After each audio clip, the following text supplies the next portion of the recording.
Yes ma'am. है ना? समझ में आ गया होगा सारा? कोई डाउट है स्पेशल तो you ask to me.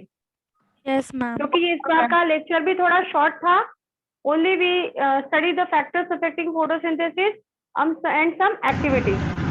Ma'am enzyme कहाँ से मिलेगी? क्वेश्चंस भी मैं जो आपको दे रही हूँ आज क्विज के फॉर्म में, डीपीपी के फॉर्म में, वो क्वेश्चन भी एक्टिविटी बेस्ड क्वेश्चन ही है। लेकिन अभी तक डीसीटी आई नहीं है। यस हाँ, मैम, अभी नहीं आ आई जाएगी। अभी नहीं आई मैम। सीआरक्यू भी नहीं आई है। After this discussion I am sending you, क्योंकि अगर जब Okay, मैं ma'am. पहले भेज देती हूँ तो आप इस डिस्कशन में भी क्विज के क्वेश्चन डिस्कस करते हो। Ma'am and for question discussion के लिए we have the separate time, right ना, 1 आवर। तो इसलिए मैं इस डिस्कशन के यस वो आज में अभी डिस्कशन के बाद I am sending you. Ma'am yes बेटा बोलो। now can you explain that water part in factors affecting photosynthesis? Water is again important for photosynthesis.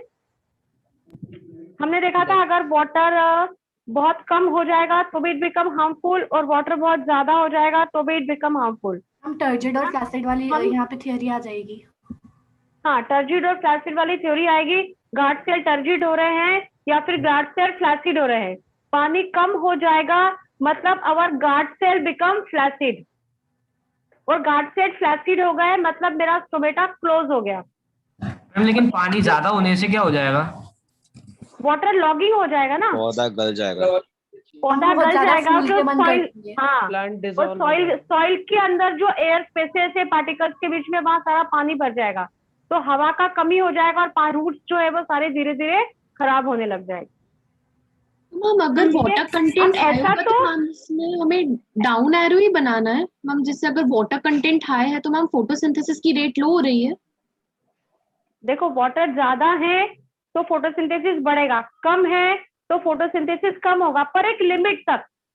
हर बार मैं बोलती हूँ एक लिमिट तक। हमने बहुत ज्यादा पानी डाल दिया है तो it become 100% harmful for water, और अगर पानी कम डाला है तो again it is again harmful because in scarcity of water stomata closed up. देखो, ज्यादा पानी डालेंगे तो स्टोमेटा बहुत फूल जाएगा। किसी में तो क्या दम स्टोमेटा, हो तो आ जाओ। ये कौन बोल रहा है? किसी में दम हो तो आ जाओ। आ जाओ, दम हो किसी में तो तुम निकलो। Who said this? Ma'am Shashank Chaudhary. Shashank Chaudhary. मैं क्या आपको क्लास के बाहर करूं? अनग बोल रहा है, ये शशांक बोल रहा है।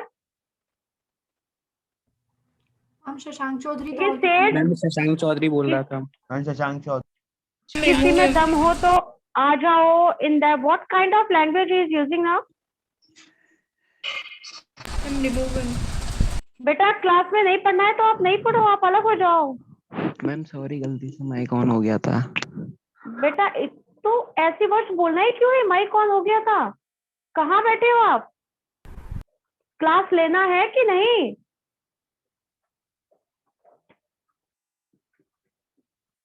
Ma'am one boy give me this message. तो why you did that chat बेटा? ये करते ही क्यों हो मोबाइल पे? इसलिए ऑनलाइन क्लास हो रही है क्या आपकी? क्या फालतू बात बच्चों से करोगे?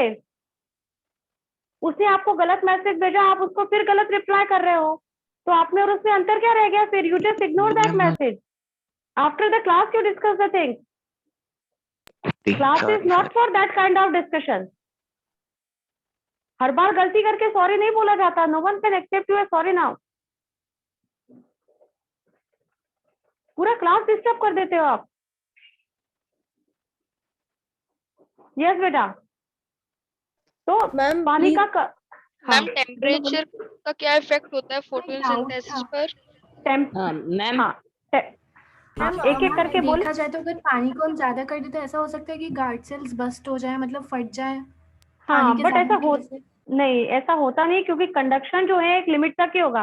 कंडक्शन कब होगा वाटर का नीचे से ऊपर तक? जब गार्ड सेल पानी को लूज करेगा। ठीक है, जैसे अगर मैंने प्लांट की क्वांटिटी में रहना चाहिए। हाँ, मॉडरेट क्वांटिटी भी रिक्वायर।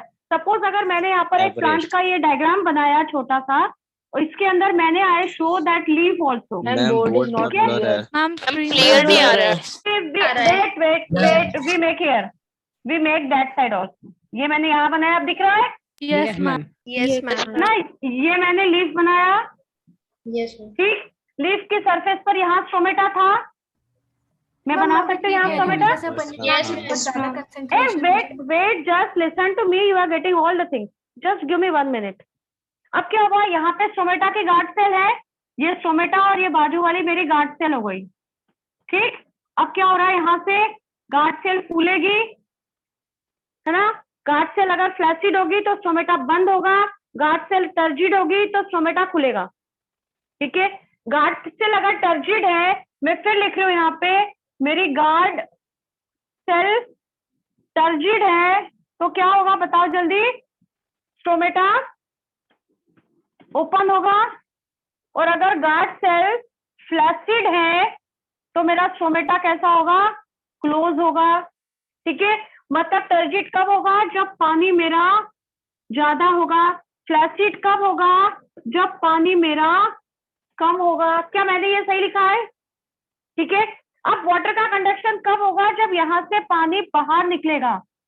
पानी अगर यहाँ से बाहर निकलेगा और suction pressure is created through only osmosis and diffusion, we see that ये सेल में पानी कम हो गया तो इसने पास वाली सेल से पानी इधर ले लिया, इस सेल के पास पानी कम हुआ तो इसने सेल ने इसको दे दिया, ऐसे पूरा लंबी चेन चलती जाती है। And all the cells collect the water from their neighbouring cells, समझ पा रहे हो। और ये प्रेशर की वजह से फाइनली मेरी रूट की सेल जो है वो पानी को अंदर लेती है। कुछ समझ पा रहे हो यहाँ मैं क्या बोल रही हूँ, रूट की सेल ने पानी को एब्जॉर्ब किया सॉइल से, ये पानी ऊपर गया ऊपर गया ऊपर गया। ऊपर क्यों गया, that transfer is always from higher concentration to lower concentration. पानी हायर से लोअर की तरफ जाएगा ना, यहाँ बहुत है, यहाँ से कम की तरफ जाएगा जाएगा, गार्ड सेल के थ्रू पानी बाहर चला जाएगा। जितना ज्यादा ट्रांसपिरेशन होगा, जितना ज्यादा ट्रांसपिरेशन होगा मतलब वाटर का लॉस होगा, उतना ही वाटर का एब्जॉर्प्शन होगा। अब समझ में आया, जितना पानी यहाँ से सेल ने खो दिया है उस पानी को वो उससे पास वाली सेल से लिया, उससे उसने पास वाली, उससे पास वाली, ऐसे लगातार लेते गया। वन सक्शन प्रेशर, लेबल नेबरिंग सेल, पास वाली सेल, पास वाली सेल, ठीक है। नेबरिंग सेल मतलब पास वाली सेल। इस सेल में पानी कम हुआ, इसने पानी को कहाँ ले लिया, पास वाली सेल से ले लिया। अब इसने इसको दे दिया तो इसके पास कम हो गया, इसने उसके पास वाली से ले लिया। तो one suction pressure is created, it will be up to the root cells only. और फाइनली उस प्रेशर को बैलेंस करने के लिए आखिरी रूट की सेल वाटर को सॉइल से एब्जॉर्ब कर लेती है। तो जितना वाटर का लॉस होगा उतना ही ज्यादा वाटर का एब्जॉर्प्शन होगा। समझ में आया। अब ये गार्ड सेल में पानी पूरा भर गया है, पर जब तक गार्ड सेल पानी को लूज नहीं करेगा तब तक वाटर का एब्जॉर्प्शन होगा क्या, आगे नहीं होगा ना।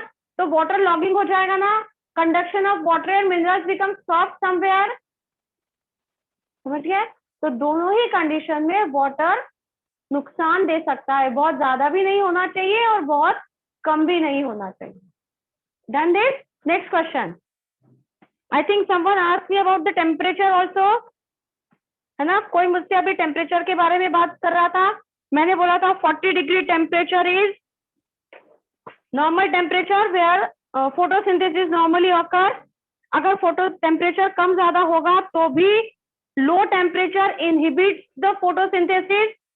ये टेम्परेचर क्या कर रहा था basically, this temperature affect the, ये जो मेरा टेम्परेचर था it affect the enzyme activity. याद आ रहा है क्या, एंजाइम की एक्टिविटी को अफेक्ट कर रहा था। हाई टेम्परेचर हो या लो टेम्परेचर हो, एंजाइम बिकम इनएक्टिवेट। एंजाइम जो है वो इनएक्टिवेट हो रहे थे, और एंजाइम इनएक्टिवेट होने की वजह से क्या होगा, अवर dark reaction is stop. Dark reaction रुक जाती है। डार्क रिएक्शन रुक गई मतलब the conversion of carbon dioxide into carbohydrate is stopped. Carbon dioxide से कार्बोहाइड्रेट नहीं बनेगा, मतलब मेरा फोटोसिंथेसिस पूरा नहीं हो पाएगा। Done this. तो टेम्परेचर ऑल्सो अफेक्ट्स, मैंने यहाँ पर आपको कुछ लिखा था 40 डिग्री सेंटीग्रेड टेम्परेचर होना चाहिए एवरेज, ठीक है। Yes, next question. Ma'am photo oxidation का मतलब क्या होगा? मैम लाइट की एक मिनट में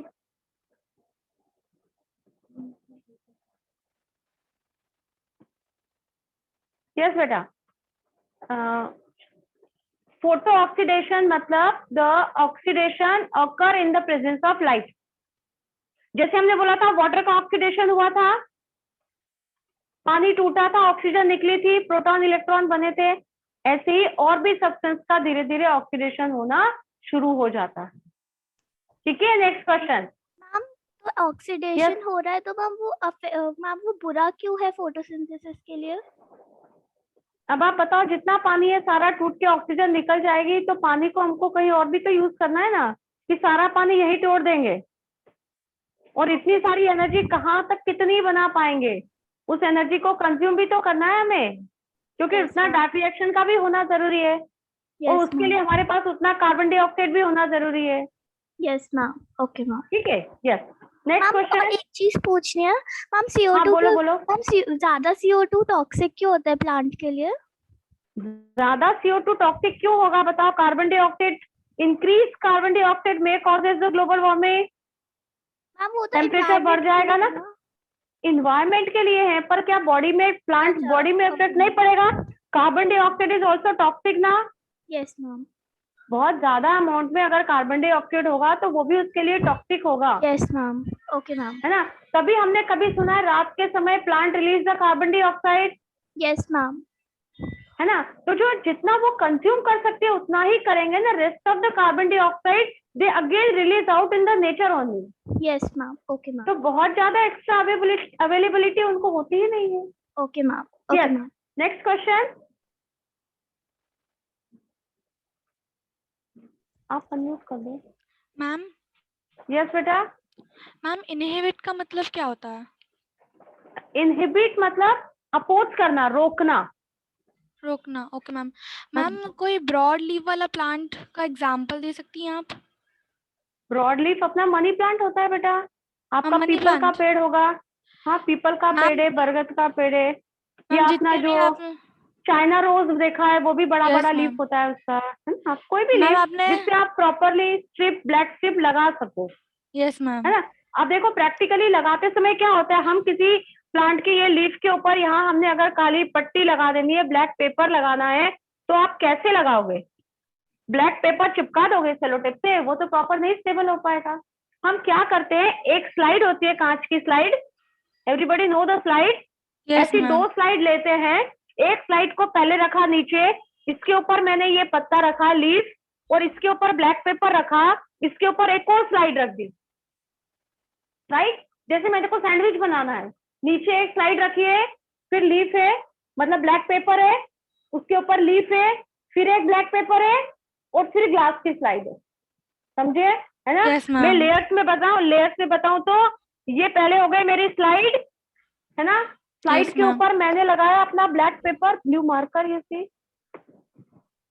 चलो कोई बात नहीं, यहाँ मैंने प्लेन ये बताया है मेरा ब्लैक पेपर, इसके ऊपर मैंने रख दिया, ये मेरा लीफ का टुकड़ा दिख रहा है, इतना मैंने लीफ रख दिया है। ठीक है, यहाँ मैं लीफ लिख दूं, LE, ये लीफ लिखा है। अब लीफ के ऊपर वापस मैंने ये ब्लैक कलर का टुकड़ा रखा है, और इसके ऊपर वापस मैंने लगा दी है ये slide.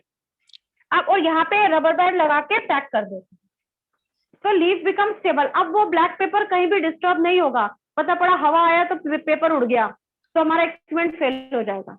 Yes ma'am. Ma'am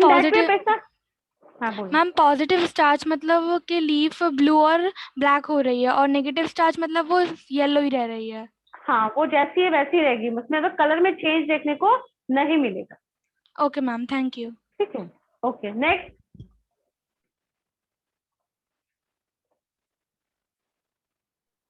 yes बेटा। Ma'am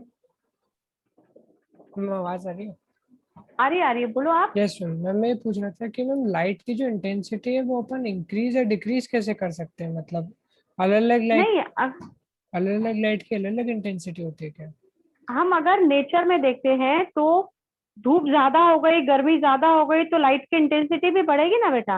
according to season it become very also, area wise also it become very. तो अच्छा। बहुत ज्यादा धूप हो जाती है तो प्लांट्स अपने वैसे ही डिस्ट्रॉय होने शुरू हो जाते हैं। बहुत ज्यादा गर्मी से पत्ते जल गए हैं, खराब हो गए हैं, है यस ना, ऐसा बहुत बार देखने को मिलता है। Yes ma'am. नेचर में ही चेंज हो सकता है। अच्छा, हम थोड़ी ओके किसी मैम। प्लांट को लाइट सप्लाई कर रहे हैं ना। हाँ यस, हाँ, next question. Yes ma'am.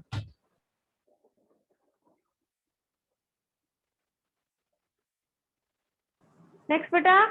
Yes ma'am.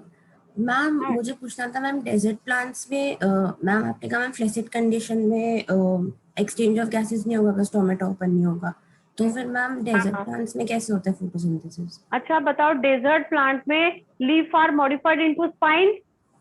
Yes ma'am. पता है ओपेंशिया कैक्टस में अपन देखते हैं कैसा बनाते हैं कैक्टस का डायग्राम, ऐसा होता है, मोटा thick fleshy stem is present and on that stem spines are present.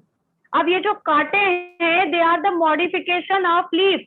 Leaf modify हो जाती हैं स्पाइन्स में, it reduce that surface area into that part. इतना बड़ा सरफेस एरिया रिड्यूस करके इतना सा रख लेती है, इट रिड्यूस। ऐसा क्यों होता है? To reduce the transpiration, water के लॉस को कम करने के लिए। कि सरफेस एरिया ज्यादा है तो नंबर ऑफ स्टोमेटा भी ज्यादा होगा, नंबर ऑफ स्टोमेटा ज्यादा होगा तो ट्रांसपीरेशन ज्यादा होगा, राइट? और when transpiration is more, absorption of water is more, but in that desert condition availability of water is less. पानी है ही नहीं तो इतना एब्जॉर्प्शन नहीं हो पाएगा, तो इतना वाटर के लॉस को ये नहीं कर पाएंगे ना।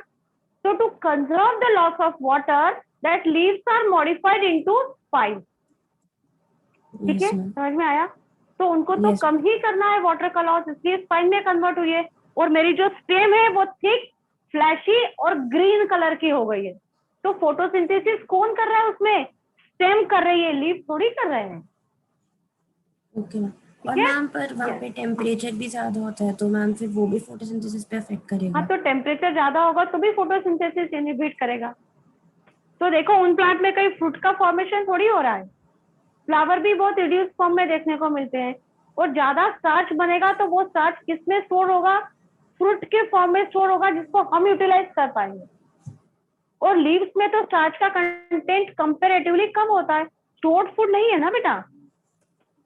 यस। हमने एप्पल खाया, उसमें कितना सारा हमको मिलेगा कंटेंट। एक पत्ता खाएंगे तो उसमें कंटेंट उतना थोड़ी होगा। Yes ma'am. Okay ma'am. चलो नेक्स्ट क्वेश्चन।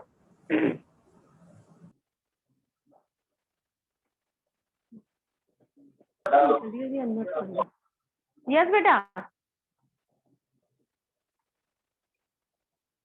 यस बोलो जल्दी।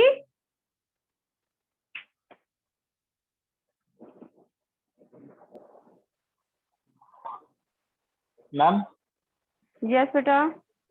क्लोरोफिल को चेक करने के लिए हमने वाटर बाथ में जो टेस्ट ट्यूब रखी थी उसमें 70% अल्कोहल था, तो उसमें और कुछ भी था क्या?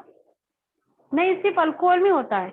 अल्कोहल में बॉईल करने से क्लोरोफिल निकल जाता है उसका, तो alcohol become green colour now, chlorophyll उसके अंदर डिसॉल्व हो जाता है।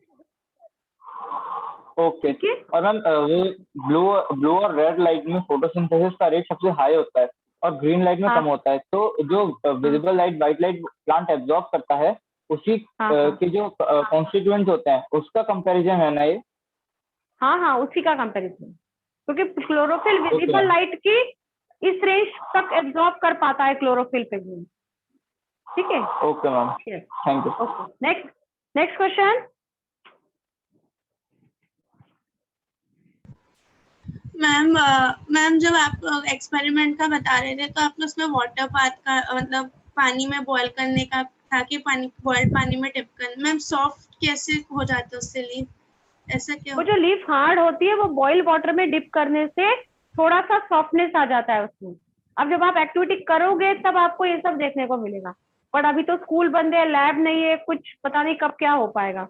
इसलिए मैंने वीडियो भी आपको भेजा इन एक्टिविटीज का कि शायद वीडियो देख के आपको। और हाँ जी, ऐसा होता क्यों है? ऐसा कोई सा मतलब रीजन है? नहीं, सेल्स सॉफ्ट हो जाएगी। हम अपना हाथ गर्म पानी में डाल के रखो, वो हाथ सॉफ्ट नहीं होगा।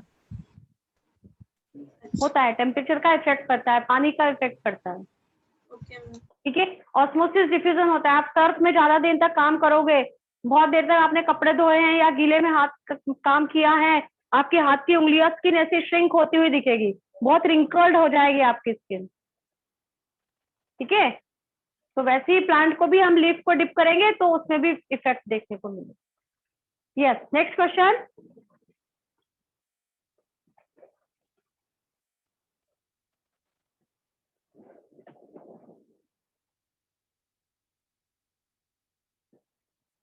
यस बेटा।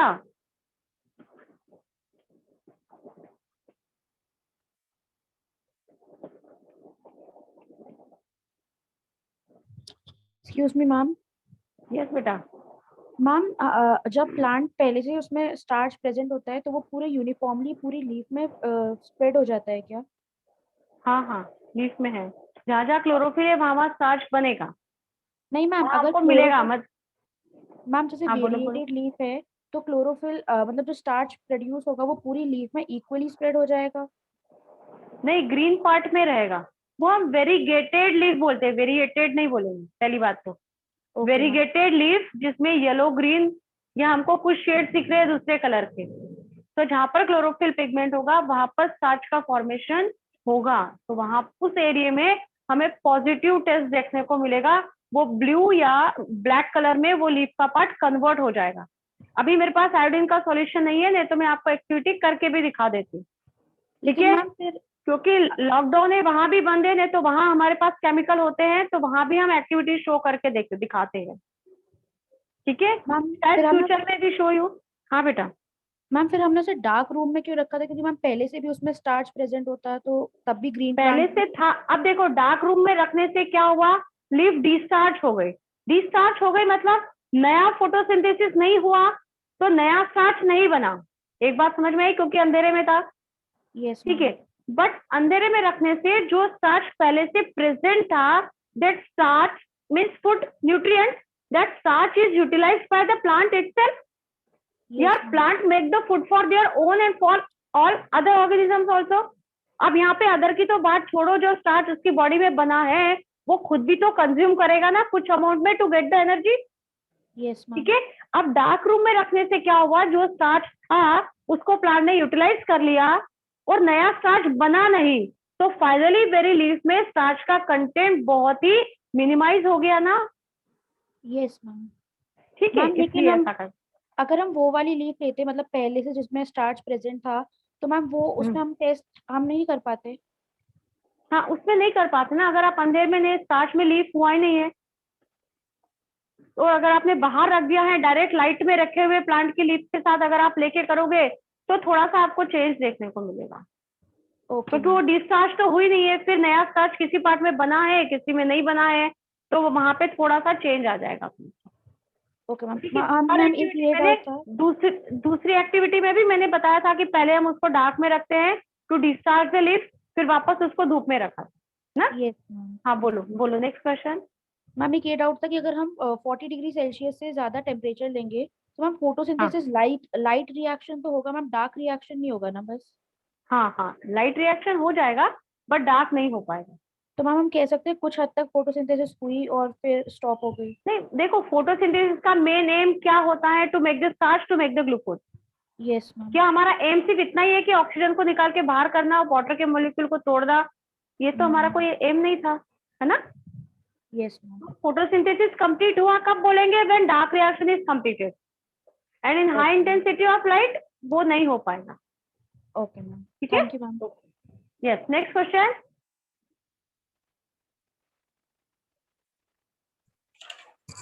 Hello ma'am. यस बेटा। मैम मेरा 3 क्वेश्चन है मैम। पहले तो मैम आप फोटो ऑक्सीडेशन में जब टेम्परेचर मतलब लाइट इंटेंसिटी बढ़ेगा तो मैम कौन सा ब्रेक हो जाएगा, मतलब फोटो ऑक्सीडेशन होगा कौन से नहीं, एक्चुअली प्लांट स्ट्रेस में आ जाता है और उसके जो बाकी कंपोनेंट्स होते हैं उसका ऑक्सीडेशन होना स्टार्ट हो जाता है, वो टूटना शुरू हो जाते हैं। दूसरे कंपोनेंट्स जो भी प्लांट की बॉडी, हाँ हाँ, उसके अंदर जो भी कंपोनेंट्स होते हैं वो धीरे धीरे ऑक्सीडाइज हो जाएंगे, टूटने लग जाएंगे, तो उसका जो कंटेंट होगा प्लांट का वो धीरे धीरे कम हो जाएगा, न्यूट्रिएंट कंटेंट जो है वो धीरे धीरे कम हो जाएगा। और मैम ठीक है? हाँ यस मैम, और मैम जब लाइट इंटेंसिटी और टेम्परेचर दोनों ही बहुत ही लो कर दे, बहुत ही लो, तो मैम क्या होगा? लाइट इंटेंसिटी जब बहुत लो कर दे तो फोटोसिंथेसिस नहीं हो पाएगा ना बेटा। आप खुद सोचो, लाइट उस रेंज में है तो क्लोरोफिल एब्जॉर्ब करेगा, अगर लो रेंज में चला गया है तो लाइट एब्जॉर्ब ही नहीं हो पाएगा। और मैम टेम्परेचर की भी बात यही है, मतलब हाँ बहुत ही लो कर टेम्परेचर दे। की भी, हाँ तो टेम्परेचर में भी यही होना है। नहीं मैम, मैंने ये इसलिए पूछा क्योंकि मैम टेम्परेचर या लाइट इंटेंसिटी बढ़ा देने से तो वो थोड़ा चेंजेस आ जाते हैं ना, इसलिए पूछा। Thank you ma'am. हाँ हाँ हाँ ठीक है, चलो नेक्स्ट क्वेश्चन।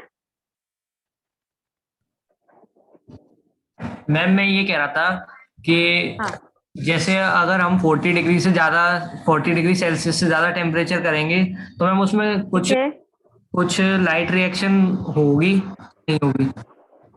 लाइट रिएक्शन हो जाएगी। देख, पर्टिकुलर वेवलेंथ तक की लाइट जा रही है तो क्लोरोफिल उसको एब्जॉर्ब करेगा, लाइट रिएक्शन हो जाएगी।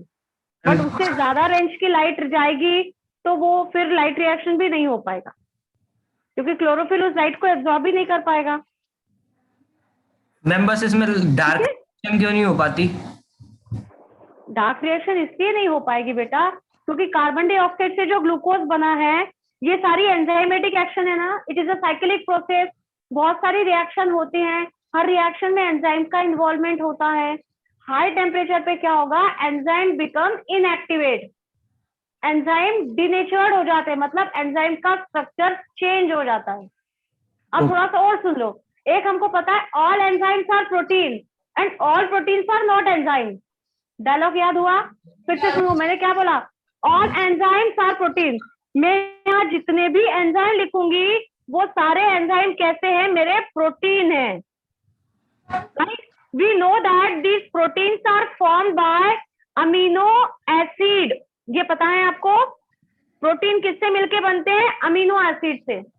अब ज्यादा टेम्परेचर होगा तो आप सोचो, ये अमीनो एसिड और इस अमीनो एसिड के बीच में कुछ बॉन्ड बने होंगे ना बेटा? Yes ma'am. All amino acids are connected with each other by peptide bond. चलो ये भी बता देती हूँ, ठीक है? All amino acids are connected with that peptide bond. अब अमीनो एसिड जुड़ेंगे तब जाके एक प्रोटीन बनेगा।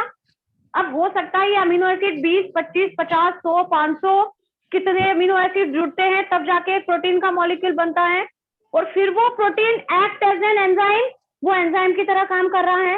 अब ज्यादा टेम्परेचर होने की वजह से क्या होगा? This peptide bonds become break down.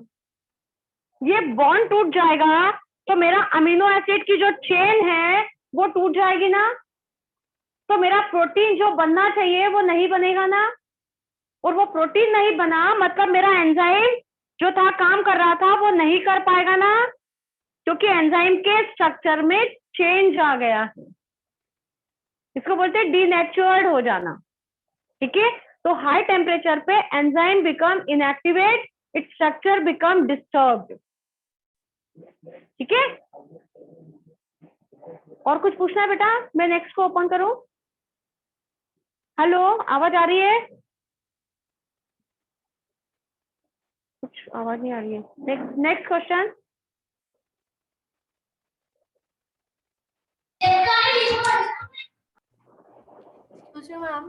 Ma'am जैसे कि Yes, आपने बेटा। बताया मैम, जैसे कि आपने बताया ग्रीन प्लांट्स में ऐसे पूरी फूड की प्रोसेस होती है, बट ये पूछना था कि ये सेम प्रोसेस जिनमें क्रोमोप्लास्ट होता है उसमें भी सेम प्रोसेस होती है फिर?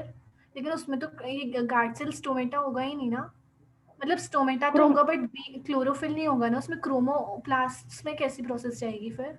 हाँ, क्रोमोप्लास्ट में कौन सी प्रोसेस आप पूछना चाह रहे हो? फोटोसिंथेसिस की।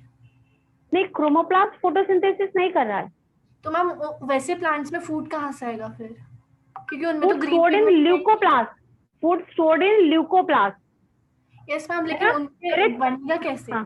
खाना कैसे बनेगा? नहीं बना तो यही क्लोरोफिल बनाएगा, और वो स्टार्च जो है वो सीड में या दूसरे फ्रूट के फॉर्म में फूड स्टोर करता जाता है। मैम लेकिन उसमें क्लोरोफिल तो हुआ ही नहीं ना, उसमें तो है ही नहीं क्लोरोफिल। नहीं, उसमें नहीं बना, लीफ में बना, और वो फूड जो है वो फ्रूट में कन्वर्ट हो गया। देखो पहले फ्लावर बनता है, flower is modified into fruit, flower convert होकर फ्रूट बनता है। तो फ्लावर से फ्रूट बनने की प्रोसेस में वो फर्टिलाइजेशन भी हो रहा है, डेवलपमेंट भी हो रहा है, फिर फ्रूट का फॉर्मेशन हो रहा है। तो जो सारा फूड बना है वो सारा फूड या तो सीड में जाके स्टोर होता है या फिर all this food is stored in the fruit mostly. लेकिन ये तो आगे की प्रोसेस हुई, लेकिन जो उसमें इनिशियल प्रोसेस थी फूड बनने की, तो देखो जितना स्टार्च बना है, जितना ग्लूकोज बना है, वो कंबाइन होके स्टार्च का मॉलिक्यूल बनाएगा, ठीक है। और फिर वो स्टार्च जितना यूटिलाइज करना है प्लांट को उतना यूटिलाइज करेगा और बाकी बचे हुए स्टार्च को वो अपनी बॉडी में स्टोर करेगा। अब वो कहाँ स्टोर करेगा? या तो वो सीड में स्टोर करेगा या तो वो फ्रूट में स्टोर करेगा। मोस्टली हम प्लांट के कौन से पार्ट्स को खाते हैं? फ्रूट को खाते हैं, ठीक है, या फिर हम सीड्स को खाते हैं। हम ग्रेन इतना खा रहे, दाल चावल गेहूं जो भी खा रहे थे, all are the seeds in which food is stored. बहुत कम ये फूड बना कैसे? लीफ को क्लोरोफिल था ही नहीं ना, उसमें तो क्लोरोफिल था ही बेटा नहीं। लीफ, अरे सुनो तो, बना लीफ में, food is formed only in the leaf, green parts of the plant. उनका क्या होगा? किनका क्या होगा? हम जो जैसे कुछ प्लांट्स अपन ने देखे हैं उनमें येलो कलर्ड लीफ होती हैं जिसमें क्लोरोफिल नहीं होता है, तो हम उसमें नहीं, वो पहले ग्रीन कलर की होती है, फिर येलो कलर में कन्वर्ट होती है। पहले ग्रीन कलर की है, फिर वो पर्पल कलर में कन्वर्ट होती जा रही है और नई लीफ बार बार आती जा रही है। और अगर उसमें दूसरा कलर है तो उसमें कोई और टाइप का क्लोरोफिल प्रेजेंट है, वो कोई और वेवलेंथ की लाइट रेज को रिसीव करेगा और फिर उसमें फोटोसिंथेसिस होगा। तो मैम फूड बनने की प्रोसेस हर प्लांट में सेम ही रहती है, कुछ भी हो जाए? हाँ, वो सेम ही होगी, पिगमेंट अलग होगा, वेवलेंथ अलग एब्जॉर्ब करेगी, बट प्रोसेस वही होगा। ओके मैम, है ना। हायर क्लास में हम ये देखते हैं C3 cycle, C4 cycle, camp plant, ये थोड़ा सा और डेप्थ में चला जाता, ठीक है। हाँ मैम। ओके, यस बेटा, नेक्स्ट क्वेश्चन।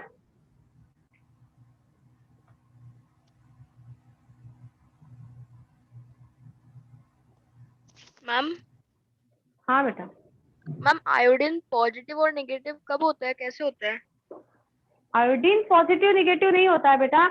अगर मैंने इस स्लिप के यहाँ पे अगर ये पट्टी लगाई थी ब्लैक स्ट्रिप, तो यहाँ लाइट नहीं पड़ा, यहाँ फोटोसिंथेसिस नहीं हुआ। अब मैंने यहाँ पर आयोडीन डाला है और यहाँ पर भी आयोडीन डाला है। ये ग्रीन पार्ट था जो सनलाइट की तरफ था, तो इस पार्ट में आयोडीन डालने से ये प्लांट कैसा हो गया? पार्ट ब्लू या ब्लैक कलर में कन्वर्ट हो जाएगा। पर ये क्यों होगा? ये क्योंकि यहाँ पर स्टार्च का फॉर्मेशन हो गया है, क्योंकि यहाँ फोटोसिंथेसिस हुआ है। हम वो स्टार्च फैलेगा नहीं क्या इधर उधर? जैसे पूरी लाइफ वो पूरी लीफ में क्या कहते हैं, ऐसे वो मॉडरेट नहीं होगा कि वो पूरे में इक्वली फैल जाए?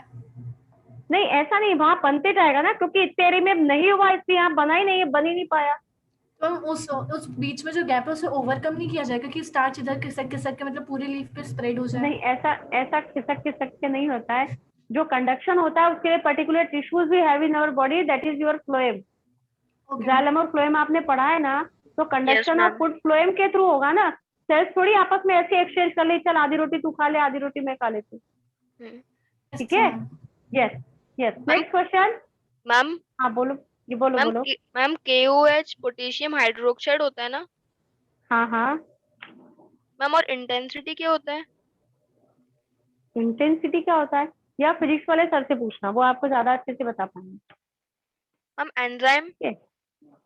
एंजाइम आर द प्रोटीन्स, मैंने आपको बताया all enzymes are protein but all proteins are not enzyme.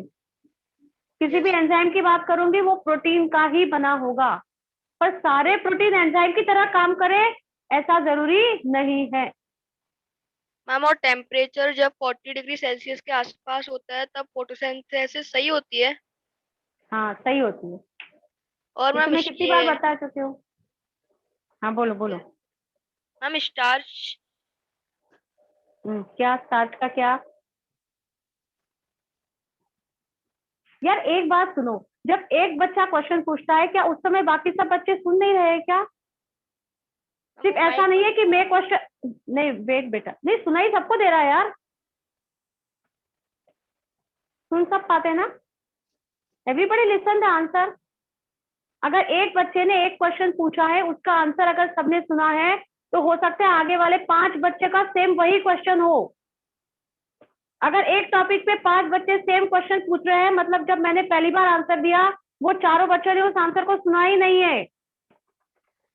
ऐसा नहीं करना है, एक बच्चा क्वेश्चन पूछेगा तो वही सुनेगा, बाकी सब मजे कर रहे हैं बैठ के। सिर्फ 2 क्वेश्चन पूछ के डिस्कशन क्लास से आप अलग हो रहे हो, that is not a way.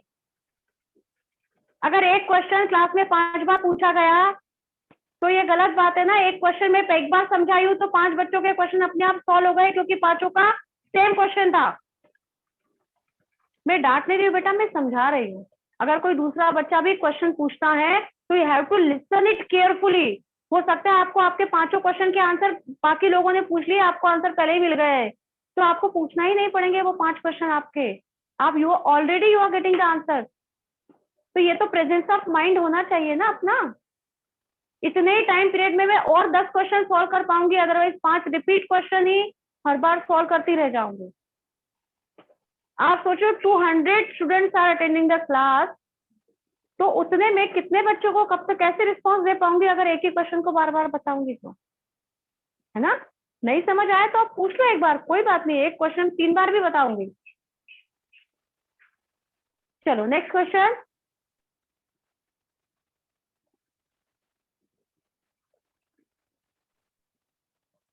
Ma'am जो फ्लोएम है मैम, इसमें जो आपने एक बताया था कि स्टार्च वाला कि फ्लोएम से ट्रांसफर होता है फूड, तो मैम जो लीफ के अंदर एक फ्लोएम प्रेजेंट नहीं होगा कि लीफ के अंदर ही ट्रांसफर हो जाए?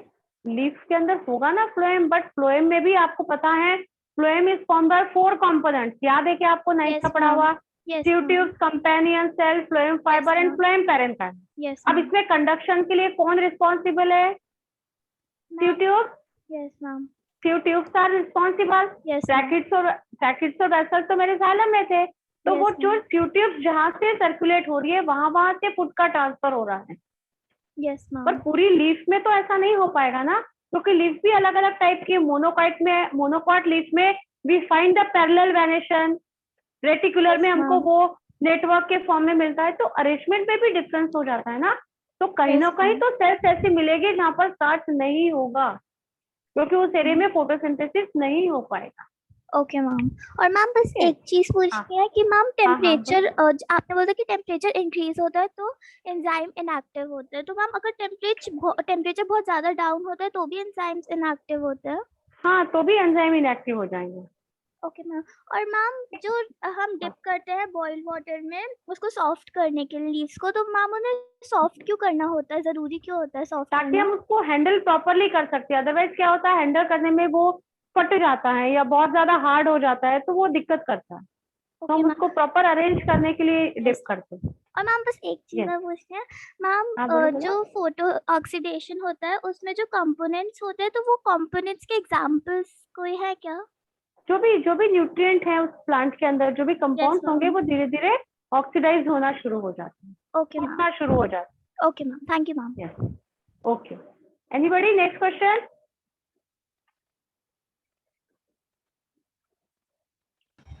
मैम। हाँ बेटा। मैम, जिसमें आपने CO2 वाला एक्सपेरिमेंट की वीडियो भेजी थी, हाँ, उसमें एक जार के ऊपर तो क्विक लैम्प रखा था ताकि CO2 सारा एब्जॉर्ब हो जाए। हाँ। लेकिन एक जार के ऊपर नॉर्मल चॉक रखा था, तो वो क्यों रखा था? क्या दोनों के ऊपर नॉर्मल जार रखा था बेटा? मैंने क्या किया था, ये दो रखा था मैम एक जार के ऊपर जिसमें CO2 एब्जॉर्ब नहीं करना था। नहीं, देखो ये मैंने था मेरा प्लांट है ना, सिंपल बनाया मैंने, और इसके ऊपर मैंने ऐसा एक जार रख दिया है ना, कांच का एक जार रख दिया इसके ऊपर, ये प्लांट रखा है। अब यहाँ पर मैंने क्या रखा था प्लेट में, KOH। अब यहाँ की जो CO2 वैसे प्लांट यूटिलाइज करता, क्योंकि दूसरे सेटअप में मैंने क्या किया था, वापस ये मैंने वैसे ही प्लांट बनाया था, ये इसकी 2 लीव्स थी और वापस ये मैंने प्लांट रखा, इस तरीके से सेटअप बना के रखा, ठीक है। अब इसके अंदर KOH नहीं रखा, तो इस जार के अंदर जो कार्बन डाइऑक्साइड था वो ये लीफ यूटिलाइज कर रही थी और फोटोसिंथेसिस हो रहा था। क्योंकि ये कांच का था तो लाइट इज ऑल्सो अवेलेबल, यहाँ से लाइट मिल रहा था, इसको भी लाइट मिल रहा है, क्लोरोफिल है, सब कुछ है। बट यहाँ KOH रखने से क्या हुआ, this carbon dioxide is absorb by that KOH। जब KOH इस कार्बन डाइऑक्साइड को एब्जॉर्ब कर लेगा तो इस लीफ को कार्बन डाइऑक्साइड नहीं मिली ना। मैम मैं और ये लीफ पूछ को रहा हूँ कि ये जो हाँ दूसरा वाला जो जार है बी उसके वाला ऊपर कुछ ओपनिंग रखी थी और उसमें फनल में चॉक आउट करा था। नहीं, ऐसा मैंने कुछ नहीं किया बेटा। मैम ये जो दूसरा वाला जो चार्जेस में नहीं, किसी में भी आपने नहीं मैंने किया था, चॉक। लेकिन आपने जो वीडियो भेजी थी उसमें हुआ था। अच्छा अच्छा, मैं एक बार और देख लूंगी क्या था वो। बाकी ऐसा कुछ नहीं, मैं सिंपल यही बताई हूँ कि KOH absorb the carbon dioxide. तो लीफ को नहीं मिलेगा तो फोटोसिंथेसिस नहीं कर पाएगा। Okay ma'am. ठीक है। वैसे एक्टिविटीज और भी आपको देखने को मिलेगी, मैंने तो कोई 3-4 सिलेक्ट करके आपको बता दिए। ठीक है ठीक है ठीक है। Yes, next. हाँ बेटा। मैम हाँ बोलो बोलो। कि मैम ये जो आपने बताया था कि कार्बन डाइऑक्साइड का लेवल बहुत ज्यादा कम हो जाता है तो इनहिबिटेड हो जाता है प्लांट, तो मैम इसका मीनिंग क्या है? इनहिबिट करता है मतलब फोटोसिंथेसिस को रोक देता है। कार्बन डाइऑक्साइड कम होगा तो वो डार्क रिएक्शन हो ही नहीं पाएगा ना पूरा। ग्लूकोज कम बन पाएगा तो हमारा प्रोड्यूस कम हो जाएगा। तो कार्बन डाइऑक्साइड का एक प्रॉपर अमाउंट में होना जरूरी है ताकि प्रोसेस आगे कंटिन्यू हो सके। नहीं तो लाइट रिएक्शन में बनी हुई एनर्जी को हम यूटिलाइज ही नहीं कर पाएंगे क्योंकि हमारे पास कार्बन डाइऑक्साइड ही नहीं है, तो प्रोसेस तो रिड्यूस हो ही जाएगा। ठीक है। Yes ma'am. और मैम एक और ये डाउट था हाँ, कि मैम बोलो आपने बोलो। 40 डिग्री पे मॉडरेट होता है फोटोसिंथेसिस, हाँ, तो मैम विंटर में हाँ। कैसे होगा प्लांट्स में? तो विंटर में फोटोसिंथेसिस भी कम होगा। देखो, विंटर वाले प्लांट्स अलग होते हैं, समर वाले प्लांट्स अलग होते हैं, तो सब प्लांट्स का कैपेसिटी भी अलग अलग होता है ना। Yes ma'am. है ना। Yes, next question.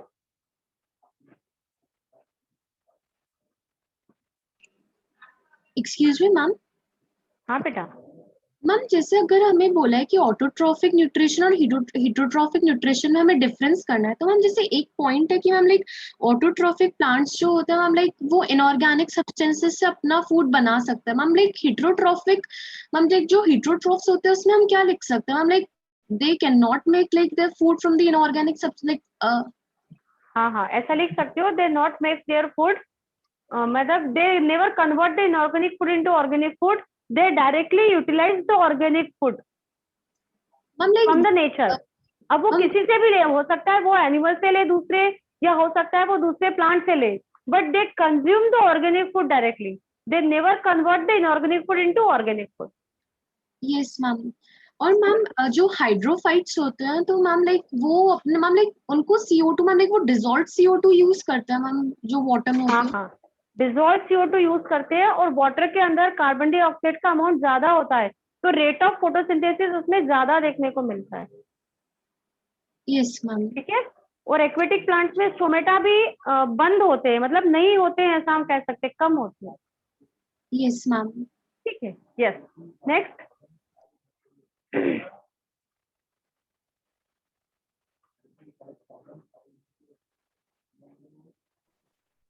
मैम। हाँ बोलो। Hello ma'am. मोनोकॉट प्लांट्स में फोटोसिंथेसिस कैसे होता है? जैसे कि ग्रास मोनोकॉट प्लांट ही है ना? हाँ, तो वो ग्रीन है ना, तो क्लोरोफिल है तो फोटोसिंथेसिस होगा उसमें, तो हो जाएगा उसमें, क्योंकि लीफ और उसका स्ट्रक्चर अलग अलग है ना। लीफ कम है, सरफेस एरिया कम है, तो फूड का स्टोरेज भी कम होगा। वो प्लांट छोटा सा होता है, monocot plant stem is weak narrow. 9th class में पढ़ा है अपन ने डाइकॉट मोनोकॉट में डिफरेंस। अब मैं शुगर कैन बोलती हूँ, गन्ना मोनोकॉट है। हाँ, तो फिर व्हीट राइस ये सब मोनोकॉट है। ये पतले दुबले पतले छोटे छोटे से प्लांट हैं। हमारा ट्री बड़े बड़े ट्रीज में थोड़ी आते हैं। Yes, next.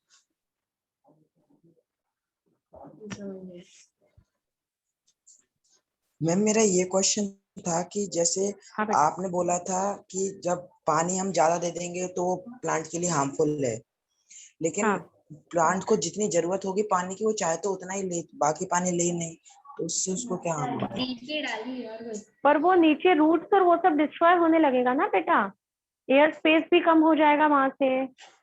सॉइल के पार्टिकल्स के बीच में। Yes ma'am. देखो हमारे घर में गमला लगा है, उसमें थोड़ी दिन बाद गार्डनर आके मिट्टी ऊपर नीचे करता है ना।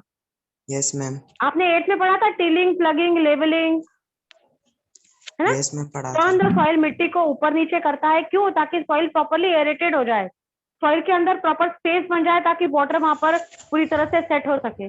और बहुत ज्यादा पानी डालने से वो सारा स्पेस खत्म हो जाता है, तो रूट्स डीपली ग्रो भी नहीं कर पाती और धीरे धीरे रूट खराब होने लग जाती।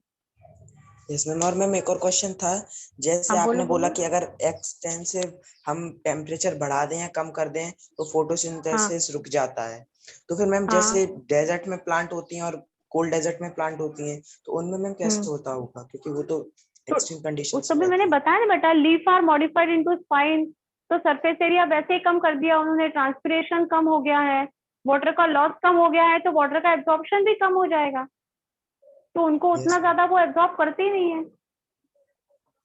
ठीक है, thank you ma'am. Okay, anybody else? Okay, thank you बेटा। शायद टाइम ओवर हो गया है, तो कोई और होस्ट हो गया है। 1 मिनट में देख रही हूँ। मैम मेरा ये क्वेश्चन था कि आपने जैसे बताया टेम्परेचर में कम फोटोसिंथेसिस होगा, तो मैम ये जो रेनी सीजन होता है इसमें पेड़ ज्यादा ग्रो क्यों करते हैं? रेनी सीजन में ज्यादा ग्रो क्यों करते हैं? क्योंकि वाटर की अवेलेबिलिटी हो जाती है सफिशिएंट अमाउंट में, तो सीड्स जर्मिनेट क्विकली, है ना? सीड जल्दी जर्मिनेट होता है, ऐसा नहीं होता है कि प्लांट जल्दी जल्दी ग्रो करता है। सीड नया पौधा लगाओगे तो वो जल्दी ग्रो कर जाता है, लग जाता है। मैम इसका फोटोसिंथेसिस से कुछ लेना देना नहीं है? हाँ नहीं, वैसे नहीं। मैम आपने एक चीज और ये बताई थी कि जैसे टेम्परेचर ज्यादा होगा तो डार्क रिएक्शन नहीं हो पाएगी, सिर्फ लाइट रिएक्शन होगी। मैम ये समझ में ही नहीं आ रहा मेरे को बहुत देर से। अरे क्यों नहीं आया? देखो मैंने क्या बोला, डार्क रिएक्शन में कार्बन डाइऑक्साइड से कार्बोहाइड्रेट बना। किसी के यहाँ से आवाज आ रही है बेटा? एक बार चेक कर लो। ये कार्बन डाइऑक्साइड कन्वर्ट होके ग्लूकोज बना के नहीं बना। ये कब बना? डार्क रिएक्शन में बना। ये प्रोसेस एंजाइम की प्रेजेंस में हुई। एंजाइम किससे मिलके बने हैं? प्रोटीन से। प्रोटीन किससे मिलके बना है? अमीनो एसिड से। अमीनो एसिड के बीच में ये बॉन्ड प्रेजेंट है। इतना क्लियर हुआ? अब टेम्परेचर जैसे जैसे बढ़ेगा ना, तो ये अमीनो एसिड के बीच के बॉन्ड टूट जाएंगे। तो अगर सपोज मेरा ये प्रोटीन या मेरा ये एंजाइम 50 अमीनो एसिड से बनेगा, 50 अमीनो एसिड जब जुड़ेंगे एक स्पेसिफिक तरीके से, तब जाके ये एंजाइम बनेगा ना। ज्यादा टेम्परेचर होने से सपोज इस 50 में से 5 अमीनो एसिड टूट के अलग हो गए, तो अब यहाँ पे सिर्फ 45 अमीनो एसिड बचे ना। तो ये 45 अमीनो एसिड मिलके क्या ये प्रोटीन बना पाएंगे? क्या नहीं बना पाएंगे। मतलब क्या ये एंजाइम उसी एंजाइम के फॉर्म में रह पाएगा? क्या नहीं रह पाएगा। तो क्या ये रिएक्शन हो पाएगी? क्या नहीं हो पाएगी। ठीक है, हाई टेम्परेचर में एंजाइम टूट जाते हैं। एंजाइम जो प्रोटीन से मिलकर बने होते हैं, उनका स्ट्रक्चर डिस्टर्ब हो जाता है, वो एंजाइम की तरह काम नहीं कर पाते हैं, तो रिएक्शन कंप्लीट नहीं हो पाती है। ठीक है, yes. Next, how many are left now?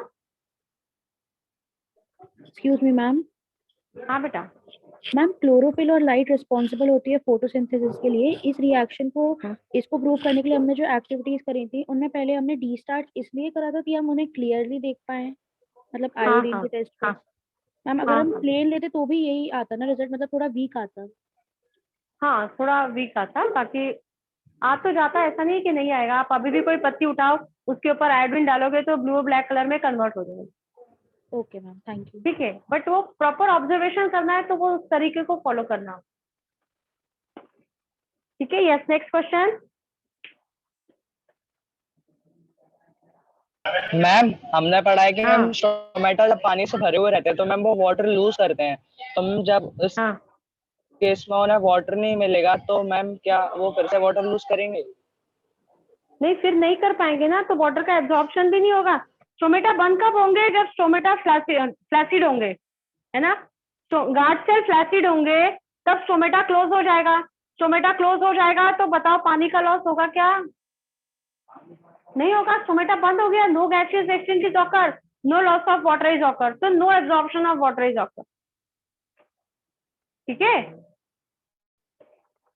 Done now. चलो 3 और क्वेश्चन आ गए, टाइम हो गया है वैसे बेटा, चलो पूछो जल्दी जल्दी। मैम बस ये पूछना था कि मैम जैसे जो हाइड्रोफाइट्स होते हैं तो मैम उनके पास स्टोमेटा प्रेजेंट होता है मैम वाटर के अंदर भी? नहीं, वो अपने जनरल बॉडी सरफेस से एक्सचेंज करते हैं। मैम स्टोमेटा नहीं होगा तो भी सर मतलब एक्सचेंज होगा? हाँ, सरफेस से सिंपल डिफ्यूजन ऑस्मोसिस के थ्रू गैसियस एक्सचेंज होता है।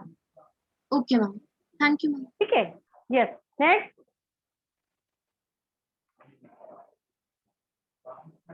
मैम जब कोचिंग ओपन हो जाएंगे तब आप सारी एक्टिविटीज करके दिखाओगे ये जो अभी आपने बताई हमें? हाँ बेटा, दिखा देंगे, अगर उतना टाइम अपने पास अवेलेबल होगा तो हम कोशिश करेंगे कि आपको एक्टिविटीज दिखाएं। अभी हमने 9th क्लास के भी कुछ बच्चों को बुला के ग्रुप में बुला के एक्टिविटीज करवाई थी। ठीक है, अब थोड़ी कंडीशन फेवरेबल हो जाए तो अपन कुछ करेंगे और अच्छा ही करेंगे। ठीक है, यस, नेक्स्ट।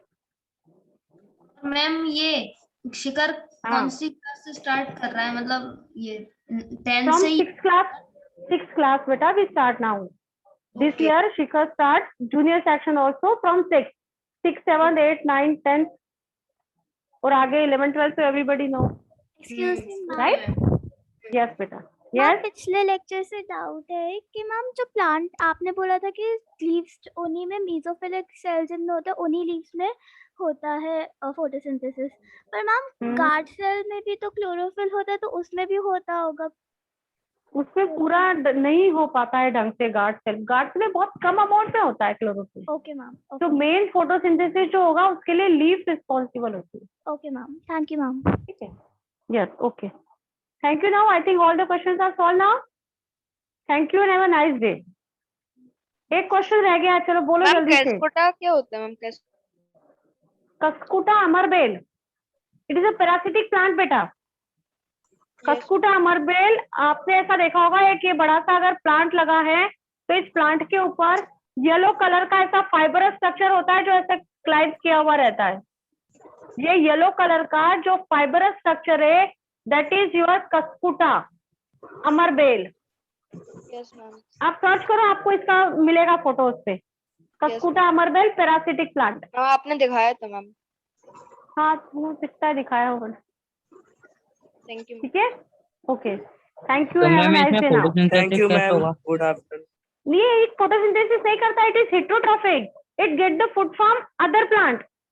जिस होस्ट प्लांट के ऊपर ये क्लाइंब करता है ना, उससे न्यूट्रिएंट को लेता है, खुद नहीं करता है फोटोसिंथेसिस।